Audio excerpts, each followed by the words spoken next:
নজর রাখবো যে খবর দিকে মুখ্য সচিবকে ফের ইমেল জুনিয়র ডাক্তারদের। 18 সেপ্টেম্বর নবান্নে মুখ্য সচিবের সঙ্গে বৈঠক হয়।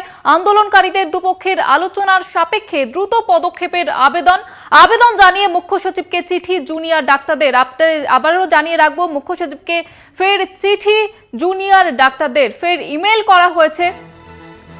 আপনাদের জানিয়ে রাখবো, মুখ্য সচিবকে ফের ইমেল জুনিয়র ডাক্তারদের। 18 সেপ্টেম্বর নবান্নে মুখ্য সচিবের সঙ্গে বৈঠক হয় আন্দোলনকারীদের এবং দুপক্ষের আলোচনার সাপেক্ষে দ্রুত পদক্ষেপের আবেদন জানিয়ে মুখ্য সচিবকে চিঠি জুনিয়র ডাক্তারদের।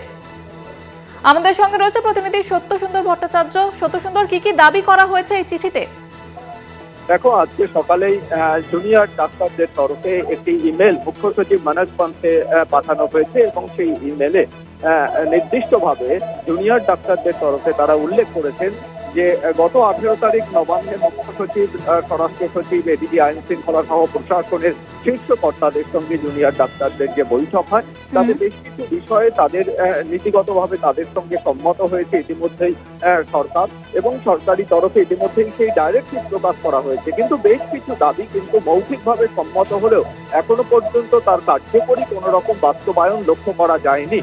সেই লক্ষ্যেই কিন্তু আজকে আবারও মুখ্য সচিবকে যে মেল পাঠানো হয়েছে তাতে উল্লেখ করা হয়েছে যে সেন্ট্রাল এনকোয়ারি কমিটির কথা বলা হয়েছিল, তার পাশাপাশি কলেজ লেভেল এনকোয়ারি কমিটি এবং কলেজের প্রত্যেকটি কলেজের যাতে এই সংসদ গঠনের ক্ষেত্রে কলেজের ইলেকশনের যাতে মেডিকেল কলেজগুলিতে তার একটা গণতান্ত্রিক পরিবেশ বজায় থাকে এবং বিশেষ করে থ্রেড কালচার যে বিষয়টিকে সামনে নিয়ে আসা হয়েছিল, এবং সেই থ্রেড কালচার আটকাতে কিন্তু কলেজ লেভেল এনকোয়ারি কমিটি গঠন করা প্রয়োজন বলে মনে করছেন জুনিয়র ডাক্তাররা। এবং সেক্ষেত্রে শুধু এনকোয়ারি কমিটি গঠন নয়, সেই কমিটিতে কিন্তু যারা পোস্ট গ্রাজুয়েট ট্রেনি রয়েছে অর্থাৎ জুনিয়র ডাক্তার যারা রয়েছেন তাদের প্রতিনিধি রাখতে হবে।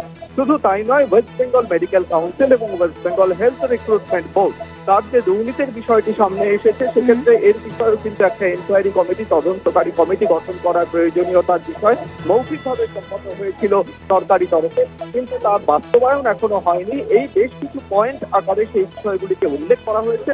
শুধু তাই নয়, গত 18 তারিখের যে বৈঠক, সেই বৈঠকের পরিপ্রেক্ষিতে উল্লেখ করা হয়েছে এবং সেক্ষেত্রে সুপ্রিম কোর্টের 9 তারিখের যে নির্দেশ রয়েছে যে প্রত্যেক কলেজে সুস্থ পরিবেশ এবং নিরাপত্তা এবং সুরক্ষার প্রশ্নে যাতে কোনোভাবেই একেবারে সঠিক সিদ্ধান্ত নেওয়া হয়, এই বিষয়টিকেও কিন্তু উল্লেখ করে মেল পাঠানো হয়েছে যাতে দ্রুত এই বিষয়টি কার্যকর করা হয়।